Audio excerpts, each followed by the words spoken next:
quite the scoop from our friend Jeff Darlington of the Worldwide Leader in Sports yesterday, saying he spoke to Deebo, and Deebo says he's told the Niners he wants out. Joining us here in the Mercedes-Benz Vans phone line to talk about that and everything else a week before the NFL draft is Jeff Darlington. How you doing, Jeffrey?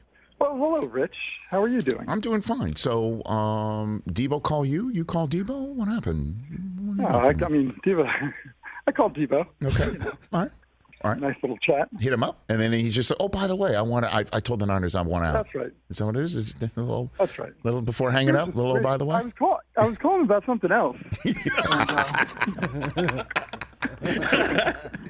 All right. So what gives? What can you share with us, Jeff Darlington? Well, yeah. Look, first of all, this is something that has been sort of percolating behind the scenes for several weeks at this point. So the team had already been sort of aware that this was coming.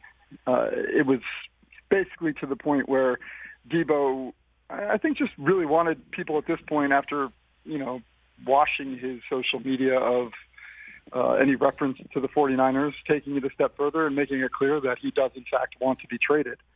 I understand that comes with a lot of questions. Deebo didn't necessarily want to expound at this point on his reasons.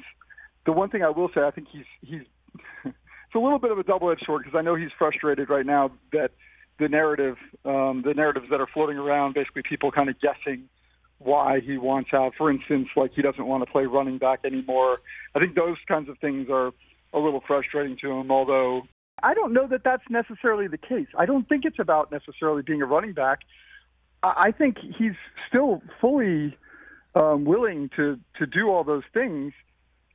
Adam Schefter on our air yesterday reported that one of the factors is as simple as him just not wanting to be in San Francisco and wanting to instead be closer, not necessarily closer, but just a world that reminds him more of his home in South Carolina. I know, and I don't want to go too far into that, because I think that's something that Deebo should have at some point expound on, because that's a pretty personal thing. And I know what people will say as soon as that comes out of my mouth, which is, you get paid millions of dollars. Do it where you have to do it.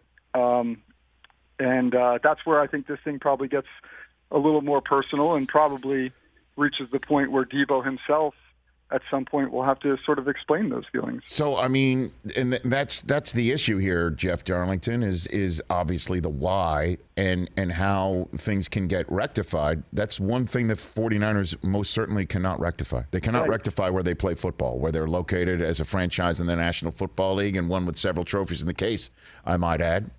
So, including one that almost happened in Deebo's first year and go-round in this league. So,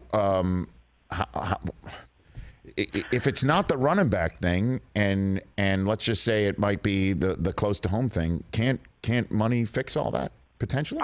So you would think, right? And I totally get the logic behind all this, and that's where I want to be careful, because I don't want to put words in his mouth, right? That he hasn't put in my ears. And I at this point just know that the 49ers really want Deebo on their team. They really recognize his value to their organization, what he brings to the table. They're trying and have been trying to do what it takes to keep him. I don't get the sense that Deebo is going about this with animosity, but I do get the sense that he very much has his feet in the ground on this. I personally don't see him budging, to your point. If some of those factors are things that the 49ers cannot rectify or remedy, that's a difficult task to overcome. So is this essentially potentially a race between now and draft day for the 49ers to get him to be less homesick? Is that honestly what it could possibly be? I mean, I do sense, though, that the 49ers, again, I understand that to the rest of us this is new. To the 49ers, it is not. So, this has gone down a pretty distant path already at this point.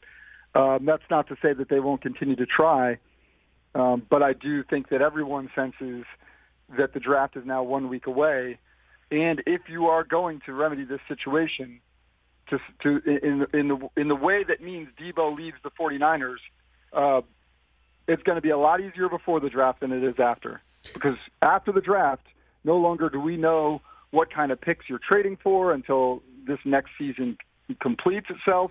So, again, that comes with a whole different set of complications than the current scenario presents. Well, I mean, if he wants out in a way that, the Niners just can't rectify, right, by changing their address, wouldn't you counsel, I mean, just as you and I talking with everyone else listening in, I guess, Deebo to come out and say, this is not about my usage, this is not about all those mileage at running back, because if I'm trying to trade for Deebo Samuel and I'm willing to give him the contract and I'm on the East Coast and I have the ability to get him closer to home, like, say, Baltimore, which would be dynamite with him, right? Yeah. Let's just say, or the Jets, you could throw them out. He's further up the coast from South Carolina. But you want to talk about an AFC team that's as close to South Carolina as possible. Baltimore's probably raising its hands right now. Man, that's pretty hot. Furiously raising their hands right now, right? So wouldn't you counsel Deebo to say, yeah, I mean, I'll play running back. We can have a conversation about all of that, because if I'm going to use all this capital, I want the Deebo that I've seen the last several years. That's the guy I want. I would imagine those conversations are happening. And again, that's where this gets, like, for instance, yesterday I know Deebo had put out a tweet and then deleted it after when he said that, reporters are just going to make up stories, and then everybody was coming at me like I didn't talk to the actual Deebo Samuel. Yeah, right. Someone said, are you sure you talked to Deebo Samuel Jr.? I was like, yes, I was speaking to the right person. He was not referencing me when he said that. That being said, I know that, his expression there was basically that he doesn't love the narratives that exist about why the reasons that people are coming up with about why he wants out. And again, there's only one person who can necessarily fix that, and that is Deebo at this point. But if he can fix that behind the scenes, no harm, no foul. Eventually, the truth will set him free, and I think that's fair, and that could prove to be the case. Well, the problem is the problem behind the scenes, though, Jeff, is have the Niners actually given his agent Tory Dandy and him the permission to make this known to people? Question, and I don't know the answer to that. I do know, the only thing I can tell you is that the 49ers are very aware. They are trying to do their best to remedy the situation, but I do know that the way they'd best like to remedy that is to keep Deebo on his team. So to what extent they're going to facilitate a trade, I don't know at this point where they're at. But the phone must be ringing. I mean, John Lynch's phone he must turn it off, I would imagine. I mean, he's such a valuable player, And it is interesting. I had one head coach tell me yesterday that Deebo's best, the best quality of Deebo is his versatility and his ability to play running back and wide receiver. I think the question that teams are now going to have to ask themselves, are we okay paying upwards of $25 to $30 million a year for a player that might not be Devontae Adams as a wide receiver, but has a complementary skill set that makes him different than any other player in the NFL? And there's got to be a team out there that says yes. If I owned it, that team would be it. I mean, come on. I don't know. I mean, we're spitballing here, and this is pure speculation, just us talking about it. But you're right. Like the Ravens, the team that has just been trying desperately every single time a wide receiver hits the market to land that guy. I mean, Deebo with Lamar Jackson? Forget it. That's dirty. Correct. Fact. You're not stuttering. That would be dirty, and we have to look up rules in the rule book to see if it's fair or not. I agree. No, the two of them meeting at a mesh point, and then maybe Hollywood Brown taking the top off of a defense because everybody's focused on the play action in the backfield. I mean, and then if one of them gets the ball, one of them's going to run you over, and one will run right. That's right. Run through you. Player that he should be. A speedy number 2 guy. I mean, all I know is I don't even know. I'm not even looking at what kind of draft capital the Ravens have. 14th. You'd know that better than I've me. got it right here in front of me. They've got the 14th overall pick, and then they've got a second-round pick, too, 45th overall. I don't know if they'd give up both. Do you want to pipe in, John? Do you want to go three-way, John Lynch? Yeah. On the phone too? Yeah, let's FaceTime John Lynch. I'll turn him into Julio Jones on this live television show if you want to just. Straight. We could pop Deebo on too if you want. Oh. Maybe see if Deebo has something There to you say. go. Make sure that he's cool with this. Sure, and I'm sure everybody else would be too. You should definitely do that. Get Brady too while you're at it. Can you get Tom on the horn too? Is he playing? Is he retired or is he playing right now? Well, let's get into that too, right here. Jeff Darlington on the Rich Eisen Show. So when you broke the story that Tom Brady was retiring back in the day, it feels like a year ago. When was that? I know, right? It was championship weekend, right? It was going into that, and everyone's kind of like, "What's up with that?" And never forget it. Of course, I'm sure you won't. So. What do you think? Was he thinking of joining Steve Ross's ownership group at that time? What do you think of that story the Boston Globe and our friend Florio has put out there quite a bit? Yeah, there is definitely fire to the smoke. No question about that. I think we have to be a little bit careful of trying to connect dots. There's a lot of pieces to the puzzle that don't necessarily need to be connected. And I know that's a weird, cryptic thing to say, but what I would say is that certainly the relationships between Tom Brady and Bruce Beal, for instance, a minority owner of the Dolphins, had created conversations about what Tom would do post-career, and it absolutely was about, minority ownership. The one thing I'd say to that, though, is that there was not a deal in place. It wasn't done. And would it have gotten done? I really don't know. I don't know. But I do know that when Tom retired, it wasn't just about that. There was a lot of things that were weighing on him at that point in terms of just his thoughts about whether, for instance, like he didn't want to come back and it turned into a big farewell tour for him every single week. His body was tired at the time. So there were parts of his decision to retire when I was reflecting on them, thinking, man, this doesn't necessarily feel like he's fully satisfied as he hangs it up, but that didn't change the fact that he was, in fact, at that moment, willing to retire, if not ready to retire. Where do you and your reporting stand then, best you can share, on Brady's thinking at that very time when he initially retired that he didn't want to play for Bruce Arians anymore? And thus, Arians is out now that he's back. Where do you stand on that subject matter? I talked to a lot of people about that, and I think I first of all do not think he was retiring under for the reason that Bruce Arians was the coach. When he came back and decided to come back, I am fully convinced that he was doing so knowing that Bruce Arians would be his head coach. And I think that says a lot about where the relationship is. Did Tom, over the past 2 years, become frustrated at times with different elements of game planning and the way that things were going? Yes, but he did in New England too. And I think it's very important to remember that. There were definitely moments when I feel like people were wondering, gosh, does he regret coming down? Belichick was such a more disciplined guy. I can tell you emphatically he never had regret for 1 second. And that to this day, his relationship with Arians is solid. I've talked to Arians about it himself. They definitely went at it at times. They got into it at times. But generally speaking, I wouldn't say it was any unhealthier than a lot of coach-quarterback relationships that exist around the NFL currently that probably everybody thinks are perfectly kumbaya.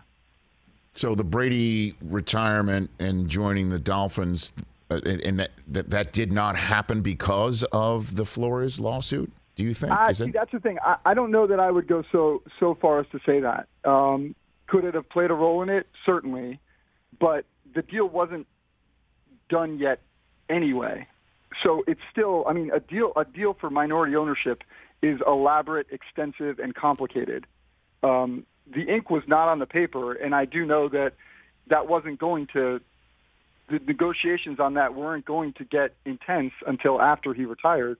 And quite honestly, there was only really 4 to 5 hours that existed between the time that Tom retired and the time that Flores filed his lawsuit. So I guess we know for sure Brady does not want a Coach K type year, right? Like where he's retired and he's going to not. Okay. And I think he knows that I think he'd prefer, and I don't want to put words in his mouth. It's not coming from him. It's just more what I've gathered over the past year is that he'd love to not talk about it at all and then eventually do exactly what he did this year. I know it's such a naive thought at this point, 20 years into this, but he truly, I think he hates this part of it. And it's part of the reason he retired was that it was like, I just don't want to. And by the way, it's part of the reason when he did retire, he did it through an Instagram post. Like people, he wasn't trying to make a big deal about even the day that he retired, because I think people, as much as they think that he is so polished in every regard, and he is, the thing that he still cares the most about is just playing football. And when he was ready to call it a career, he was ready to just say, I'm done, until he wasn't. Well, the narrative is, Jeff, that he had a whole big elaborate to-do to actually make this announcement. Right? And that you spoiled the party. Like, you literally... And decided, I'm just not going to... I'm not going to thank the Patriots because of Darlington. What about... That's funny. Or that me and Adam drove him into retirement. So power I did not know I held. But in all seriousness, how will his contract conversations, that if he has them or he doesn't have them, or what he's going to do with Jason Light right now of the Bucs, inform us of whether this is in fact his last year and what his future plans are, Jeff? Yeah, I think that's what they have to figure out, and I mean that truly. I think it's as much of a situation where, again, I don't think Tom wants this to be a deal where he says this is my last year, and I think he knows that if he, it's kind of just going to be like that, and he doesn't ever have to say it, and we don't ever have to, formally do the Coach K thing every game or the Dwayne Wade thing every game.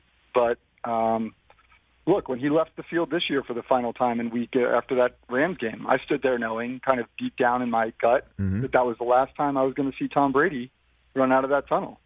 I would suggest that anybody who cares about the legacy of watching Tom Brady do the same every time they see him run out of the tunnel this coming season. Appreciate the time, Jeff. Always. Rich, always enjoy talking to you. Right back. Therapeutic. I never know when I get off the phone if I'm going to be in trouble or not. Oh, come on. Why do people say that? Everyone's accusing me of having an agenda the last 2 weeks. I have no agenda. Howard Stern. It's like when celebrities go on Howard Stern and then they hang up and they're like, oh, damn it. No, but I don't think that happened. I'm just saying. Okay. Well, we're both from New York. Every time I feel my phone vibrate when I'm doing this call against my ear, I'm like, oh, great. Is that a text from somebody? No, come on. We're all good. We're all good. I know people back in Connecticut, too. If you need, I can love in a call. Maybe it's all good. So I guess last thing for you, Thursday night, when we all go on the air for the draft, Deebo's a Niner, yay or nay? What do you think? I know that's a crystal ball question. That's a great question. Thank you. What do you think? I'd love to see what the Vegas odds are on that one, but I'll say no. I'll say no. And normally I'd say yes, but this offseason I have been conditioned to expect the unexpected. Yeah, man. Any other year, Rich, I would say, why would the 49ers trade a guy like Deebo? They've got to hold firm. Right. This year, I don't believe anything at this point. Jimmy G still being on the roster with all that money sitting there, that has nothing to do with this right now? No, I don't think so. I mean, Jimmy, I think, is more about the fact that the guy can't throw the ball yet. He's still recovering, and there's not a team that's really going to want to. No, I know that, but his money's there, and that money could be, given to. Right. That's what I meant by it. No, I don't think so. I really think this is more than money, man. I know that everybody says it's always money, but like we talked about, sometimes when it's more than money, it's a tough one to rectify because money can certainly cure a lot of things. Yeah. Does Jed York call up David Tepper and say, hey, how about we'll go to Carolina, you come to San Francisco, win the first ever franchise swap in the history of professional sports? What do you think? Good. I don't know if that's possible. Tepper out in San Francisco. He's got the cash for it. Or I'm trying to picture Jed. Take care of yourself, Jeff. Thanks for the call. That's Jeff Darlington, everybody. Hey, you watched all the way to the end. Thanks for that. Watch more right here.